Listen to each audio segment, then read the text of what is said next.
नमस्कार साथियों, आज हम बात करेंगे 2024 में 486 लोकसभा सीटों पर अब तक हुए चुनाव में जो ओपिनियन पोल सामने निकल कर आ रहा है या एग्जिट पोल निकल कर आ रहा है, उसमें किस पार्टी को कितनी सीटें मिल रही हैं।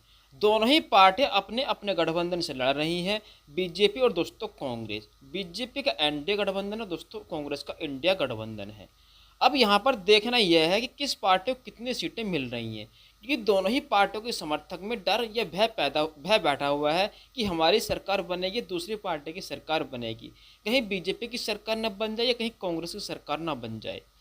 आपकी निगाह में क्या है, किस पार्टी की सरकार बनेगी और कौन बन सकता है प्रधानमंत्री 2024 में?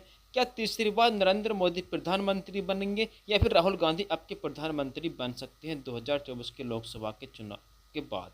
हम यह आपको बताएंगे, तो साथियों वीडियो के अंत तक जरूर बने रहें। और यदि आप हमारे चैनल पर नए हैं तो प्लीज़ चैनल को सब्सक्राइब कर बेल आइकन जरूर प्रेस कर दें, जिससे आने वाली सही वीडियो आपके पास तक पहुंच सके।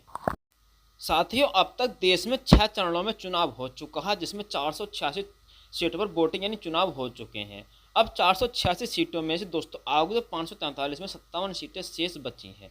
अब 57 सीटों पर आगे क्या रहता है चुनाव, किस पार्टी को अधिक सीटें मिलेंगी, परंतु अब तक हुए चुनाव में ये वोटिंग में 486 सीटों में से कांग्रेस की बढ़त बताई जा रही है। यहाँ पर बताया जा रहा है कि कांग्रेस ने इंडिया गठबंधन को 486 सीटों में से 290 प्लस सीटें मिलने की संभावना बताई जा रही है। उधर उधर बीजेपी यानी एनडीए गठबंधन को 190 से 200 सीटें मिलने की संभावना बताई जा रही है। क्योंकि जैसे जैसे बीजेपी का माहौल बदला यानी वोटर्स के प्रति, जनता के प्रति, ऐसे ही वोटर्स का जनता का माहौल बदला बीजेपी के प्रति। जिस पक्ष में बीजेपी सरकार सही चल रही थी पहले देश के लिए, वही अब बीजेपी का माहौल खराब बताया जा रहा है जनता के द्वारा। जनता कह रही अब बीजेपी देश को धोखा दे रही है, जनता का माल लूट रही है, जनता को अब कुछ नहीं दे रही बीजेपी सरकार। चाहे वो रोजगार हो, पेंशन हो, स्वास्थ्य हो, या किसानों की आय को लेकर, किसानों के बीजों को लेकर या फसल को लेकर, जो भी नुकसान बीजेपी सरकार में मिला है वह किसी सरकार में किसानों को नहीं मिला है।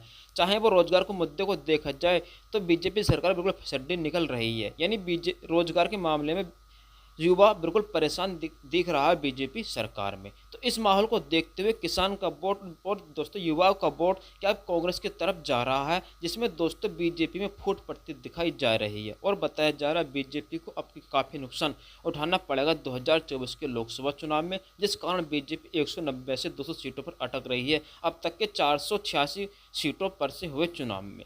उधर कांग्रेस को 300 प्लस सीटें बताई जा रही हैं। अब दोस्तों देखते हैं आगे क्या होता है, किस पार्टी की सरकार बनती है, किसे मिलेंगी कितनी सीटें, हम आपको बताते रहेंगे पल पल की अपडेट के साथ।